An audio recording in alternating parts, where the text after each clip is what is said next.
സ്വാഭാവിക മരണമല്ല സാർ, കൊലപാതകം തന്നെയാണ്. ശ്വാസതടസ്സമാണ് മരണകാരണം. കഴുത്ത് ഞെരിച്ചാണ് മീരയെ കൊലപ്പെടുത്തിയിരിക്കുന്നത്.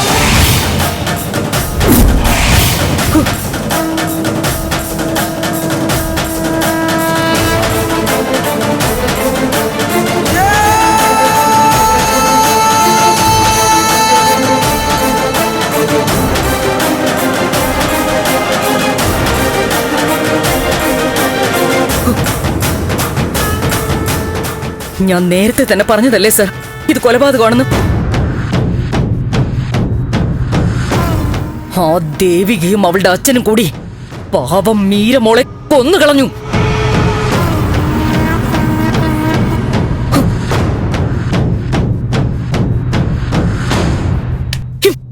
ഇപ്പൊ എന്തായി സിദ്ധു? എന്റെ മോളെ കൊന്നുകളഞ്ഞിട്ട് ദേവിക അച്ഛനെ വിളിച്ചോണ്ട് പോയില്ലേ? പ്രഭ പ്ലീസ്. സിദ്ധു,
മീര ജീവനോട് മുമ്പിൽ നിൽക്കുന്ന പോലെ തന്നെ തോന്നുന്നു.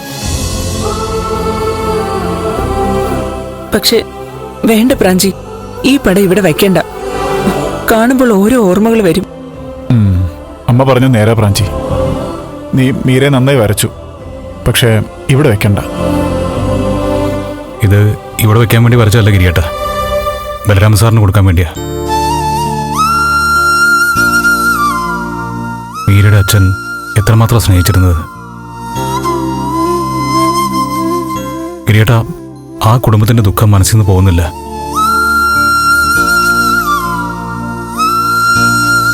മീരയുടെ ഓർമ്മയ്ക്കായിട്ട് അവർക്കിത് കൊടുക്കാൻ പോവാ. അല്ല, അത് വേണോടാ. അവർക്കും ഇത് കാണുമ്പോൾ പ്രയാസം കൂടുതലേ ഉള്ളൂ. ആ, ഇത് കാണുമ്പോൾ പ്രയാസം ഉണ്ടാവുമെങ്കിലും അതിലൊരു ആശ്വാസം കൂടി അവർക്ക് കിട്ടും. അത് നേരാ. അന്ന് മീരയുടെ പിറന്നാളിന് നീ വരച്ചൊരു ചിത്രം അവൾക്ക് സമ്മാനം കൊടുത്തു. ഇന്നിതാ ഇപ്പോ അവളുടെ പടം തന്നെ ഓർമ്മിക്കാൻ വേണ്ടി കൊടുക്കുന്നു.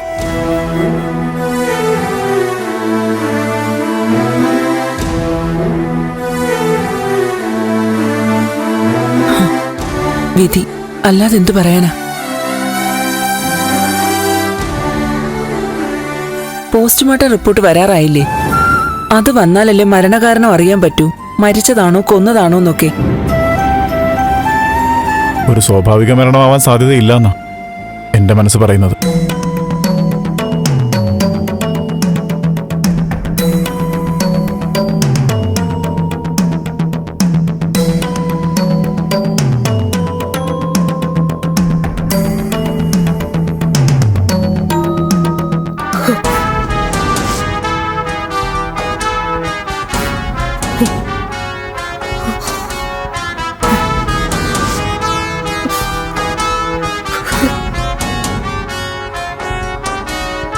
സിദ്ധു, തൻ്റെ വീട്ടിൽ വെച്ചാ എൻ്റെ മുകളിലെ ജീവൻ ആരോ എടുത്തേ, അതും കഴുത്ത് ധരിച്ചിട്ട. താഴെ നമ്മൾ കളിയും ചിരിയുമായിട്ട് ആഘോഷിച്ചപ്പോ ടെറസിൽ എൻ്റെ മോള് ശ്വാസം കിട്ടുന്നത് പെടയായിരുന്നു.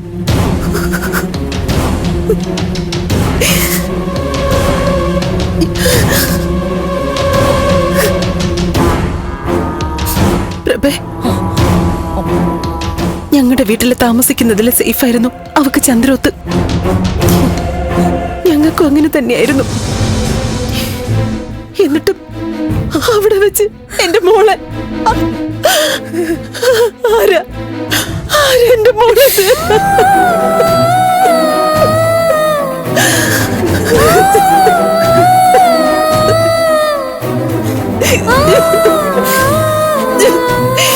എന്റെ മോളെ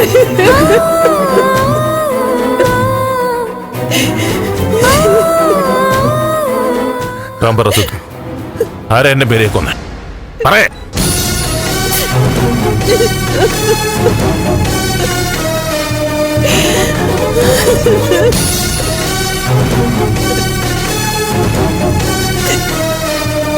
പ്രഭേ, സിദ്ധു ഒരക്ഷരം മിണ്ടുന്നില്ല.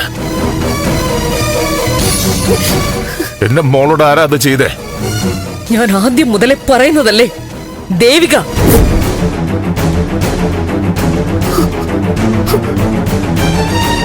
ദേവിക തന്നെയാ മീരമോളെ ഇങ്ങനെ.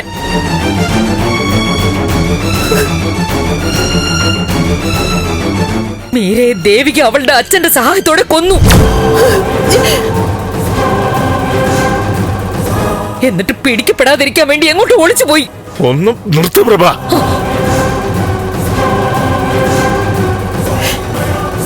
ദേവികേന്ദ്രം മീരയെ കൊല്ലുന്നേ.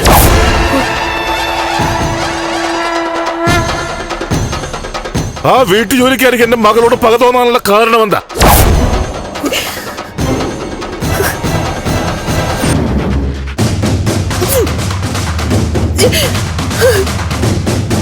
ഞാൻ എന്തു പറയും? ദേവിക്ക് നന്ദന്റെ ഭാര്യ എന്ന് പറഞ്ഞ പിന്നെ എന്തു സംഭവിക്കും? ഞാൻ എന്താ പറയാ? ദേവികയ്ക്ക് മീരെ ഇല്ലാതാക്കണം തോന്നാൻ എന്ത് കാരണമുള്ളത്? അല്ല ബലരാമൻ, ഈ സംഭവം നടന്നത് മുതൽ ദേവികയെ കാണാനില്ല. അപ്പോ ഞാൻ അങ്ങനെ ഊഹിച്ചു പോയി. ഒരു തോന്നൽ വെച്ച് പറഞ്ഞതാ. ഏയ്, അങ്ങനെയല്ല. എനിക്ക് തോന്നുന്നു നേരെ മറിച്ച. മീരയെ അപായപ്പെടുത്തിയ അതേ ആള് തന്നെയാവാം ദേവികയുടെയും അച്ഛന്റെയും മിസ്സിങ്ങിന് പിന്നില്.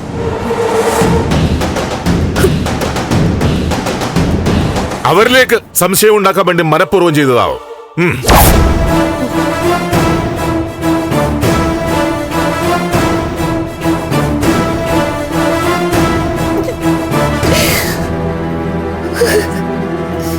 സിദ്ധു, ഇനി എന്റെ ദിവസങ്ങള് എന്റെ മീരമോളുടെ കൊലയാളികളെ കണ്ടെത്താനുള്ള കാത്തിരിപ്പിന്റെ ദിവസങ്ങളാണ്. ശിക്ഷ നടപ്പാക്കുന്നതിന് മുമ്പ് ഞാൻ എല്ലാവരും അറിയിക്കും. ശിക്ഷാവിധിയും അതിന്റെ സമയവും.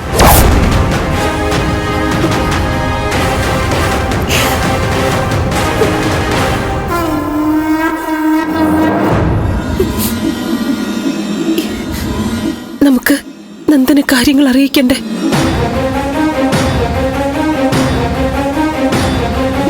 മീരമോളോട് ഇങ്ങനെ ചെയ്തത് ആരാണെന്നും നന്ദൻ എന്തെങ്കിലും സൂചന കിട്ടിയിട്ടുണ്ടോന്നും അന്വേഷിക്കണ്ടേ?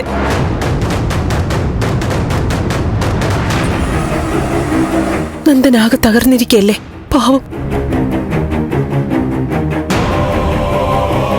നന്ദൻ ഇങ്ങോട്ട് വരാൻ പറയണം. 2 ദിവസം ഇവിടെ നിർത്താം.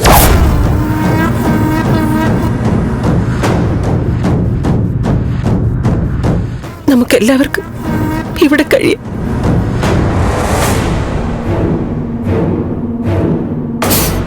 ഞാൻ പ്രഭയോട് പറഞ്ഞു, മീര പോയ ദുഃഖം മറക്കാൻ മീരയെ താലി കെട്ടാനിരുന്ന നന്ദൻ അടുത്തുണ്ടാവുന്നത് ഞങ്ങൾക്കൊരു സമാധാനമായിരിക്കുമെന്ന്.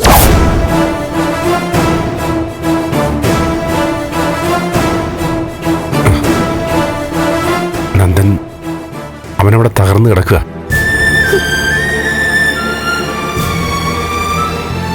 അവനവിടെ കഴിഞ്ഞോട്ടെ. മീരയെ കൊന്നയാളിനോടുള്ള എന്റെ പ്രതികാരം നന്ദനും കൂടി വേണ്ടിയായിരിക്കും സിദ്ധു.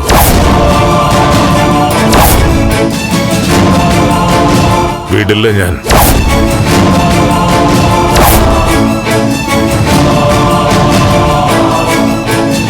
സിദ്ധു, ഞാൻ വിടില്ല.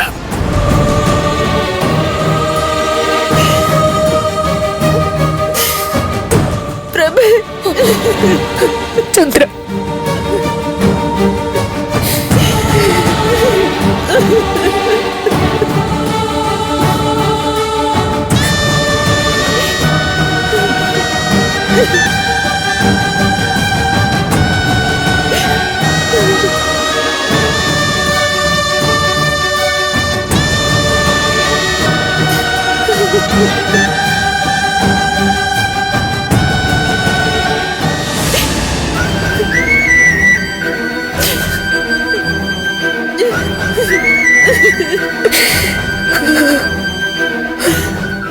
ചന്ദ്ര, കരയില്ലേ?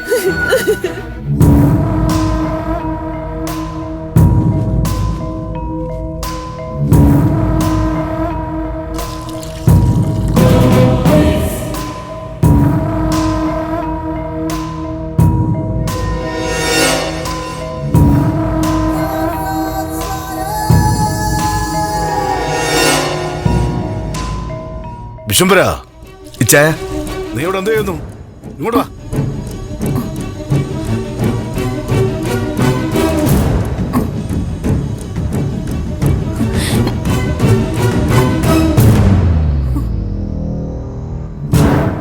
അവള് ഭക്ഷണം കഴിച്ചോടാ? ഇല്ല, അവള് തൊടുന്നില്ല. ഓഹോ, അപ്പൊ അവള് വാശിലല്ലേ? അത്ര വാശി അവൾക്ക് പാടില്ലല്ലോ.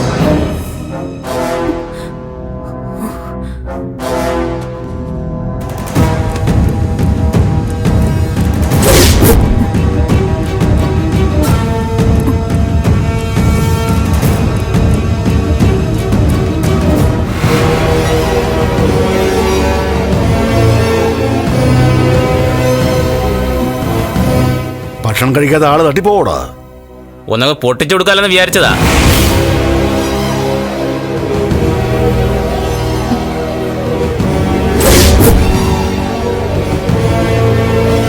പിന്നെ ഉപദ്രവിക്കണ്ടെന്ന് പറഞ്ഞോട് ഞാൻ കൈവച്ചില്ല.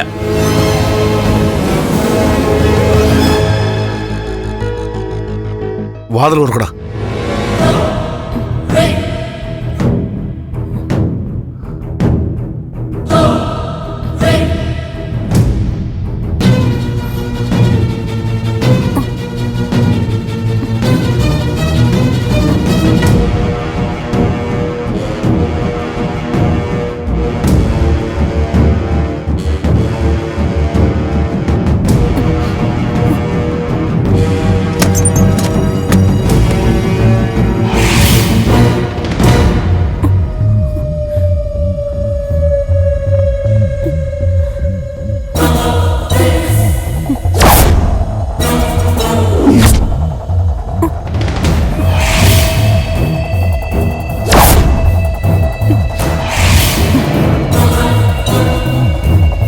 നീ എന്താണ് ഇങ്ങനെ നോക്കുന്നേ?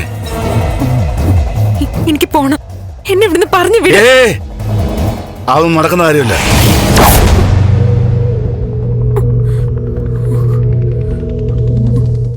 മര്യാദയ്ക്ക് അടങ്ങി ഒതുങ്ങി ഇവിടെ കഴിഞ്ഞോണം.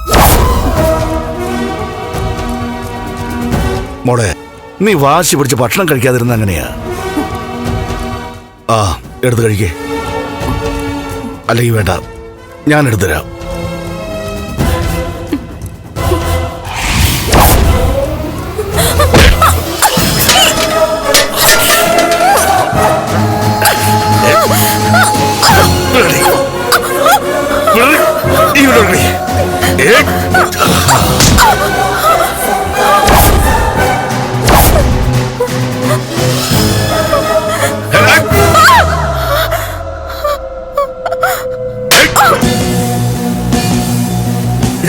എന്താ ഒന്നുമില്ല, ഒന്നുമില്ല.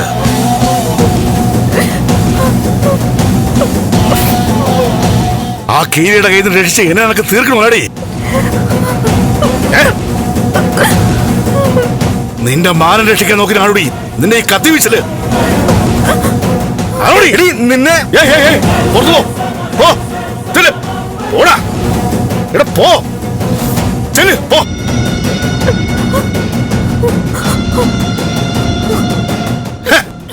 അവളുടെ ഒരു കത്തി ഈ കൈ കൊണ്ട് മര്യാദക്ക് തന്നാലേ അവിടെ തീരുന്നേ. നിന്നെ ഇപ്പൊ കൊല്ലാതെ വിടുന്നതേ നീ ഒരു പെണ്ണായതുകൊണ്ടാ. ഇത് അവസാനത്തേതാ. ഇനി ഇമ്മാതിരി വേഷം കിട്ടല് കാണിച്ചാൽ മീരയുടെ പുറകെ നീ ഒന്ന് തീരും. മനസ്സിലായോടി?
ഡോക്ടർ, ആ പേഷ്യന്റ്. ഏയ് എണീക്കല്ലേ, കിടക്ക് കിടക്ക്. അനങ്ങാതെ അവിടെ കിടക്കൂ.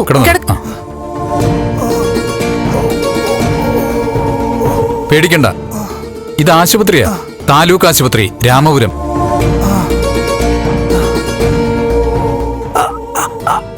ആരാ കൊണ്ടുവന്നെന്നാണോ?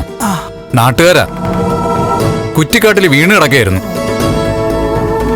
എന്താ സംഭവിച്ചെന്ന് ഓർമ്മയുണ്ടോ?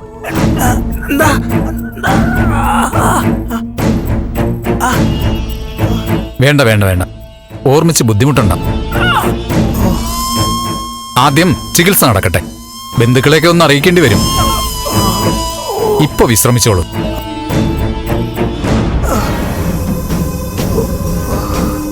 സിസ്റ്റർ, ഈ മെഡിസിൻസ് കൊടുത്തു തുടങ്ങും. കൃത്യമായി ഓർമ്മ വന്നിട്ട് ആളിന്റെ വീട്ടുകാരെ കണ്ടുപിടിക്കാം. Yes doctor. നമുക്കായിട്ട് ബന്ധുക്കളെ കണ്ടെത്താൻ പറ്റിയില്ലെങ്കിൽ പോലീസിന് ഇൻഫോം ചെയ്യാം. ശരി.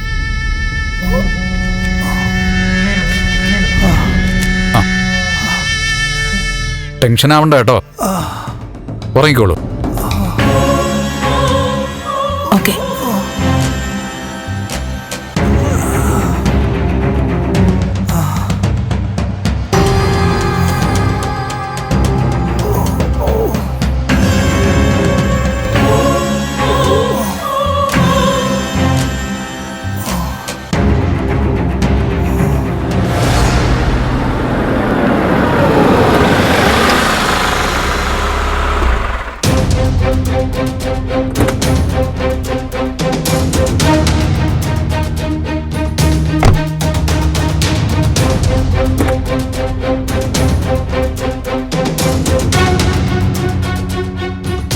എന്തിനാ ബലരാമൻ അങ്ങൾ അത്യാവശ്യമായിട്ട് ചെല്ലാൻ പറഞ്ഞത്? ഒന്ന് സമാധാനം തരൂ രജനി. ഏയ് അമ്മ എന്തിനാ എന്നോട് ചൂടാവുന്നത്? ഞാൻ തെറ്റായിട്ട് എന്തെങ്കിലും ചോദിച്ചോ? തെറ്റായാലും ശരി, ശരിയായാലും ശരി, ആവശ്യമില്ലാത്തതൊന്നും എന്നോട് ആരും സംസാരിക്കണ്ട. സംഭവിക്കാൻ പോകുന്നതൊക്കെ അവനവനായിട്ട് തന്നെ അങ്ങ് നേരിട്ടോണം.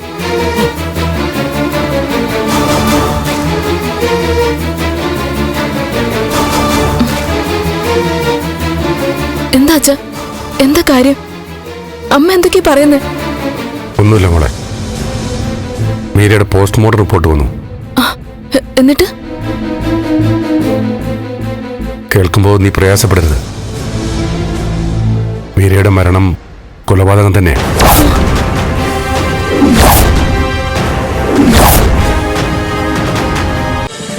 ഫ്ലവേഴ്സ് ഒരുക്കുന്ന കാഴ്ച വസന്തം യൂട്യൂബിൽ പ്രേക്ഷകർക്ക് ലൈവായി കാണാം. ഫ്ലവേഴ്സ് കോമഡിയിൽ ജോയിൻ ചെയ്യൂ, ആസ്വദിക്കൂ.